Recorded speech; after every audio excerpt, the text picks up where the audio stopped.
Like most of the universe, my first exposure to plumbers as anything but a legend I'd read about in places was James Rolfe on The Angry Video Game Nerd, dissecting it, and then just being like, well... Saw that episode, didn't believe that there was any way that this game was actually real, then had to track down a copy of it and play it, and yeah, it's worse than that video would lead you to believe.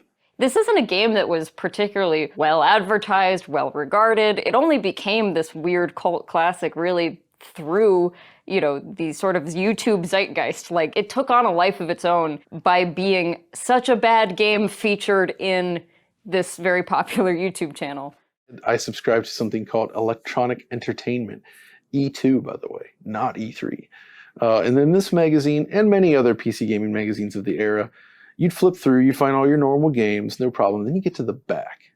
You get to the back and you're going to start to find a whole selection of adult CD-ROMs. You'll see titles, you'll see advertisements. I actually got in trouble at school once for that, for having one of those magazines. They thought I brought in a smut magazine, but it was actually just for PC gaming.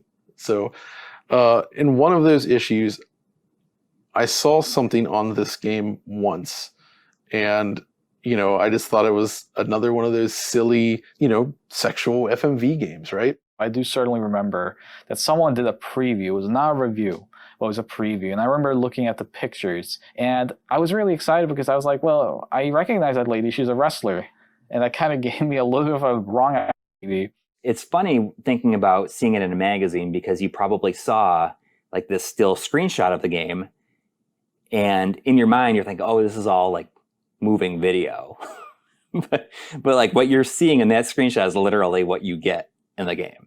Plumbers was kind of ingrained into my mind around the early thousands as like this terrible game, the worst game of all time, as people would say, and it created this curiosity in me to play it and experience it. And I had that chance when I walked into kind of a glorified pawn shop in this area. It was a recycle shop, basically, and they had a 3DO with a bunch of games. I had no idea what the games were, but the lot for this thing was only $100. So I bought it with company money at the time because I didn't have my own money. I just started Mighty Rabbit, my development company, and managed to convince my co-founder to spend $100 on this 3DO because I was like, it's such a good deal, we got to get it. Anyways, we were flipping through the games, and Plumbers Don't Wear Ties was one of them. And I kind of instantly got excited, not only because it's a very expensive game, it was worth a lot of money even at the time, but because it was this game I'd heard so much about that was almost mythical at this point. And it became this kind of running tradition in the office. When we'd hire a new employee, we would make them play Plumbers Don't Wear Ties. And I feel like that's almost abusive in a sense that we would make employees do that. But to us, you know, when we were like a group of like 5 or whatever people, we thought it was funny. You know, I don't do that now. I certainly don't make my new employees do that, but at the time. You make them produce it now.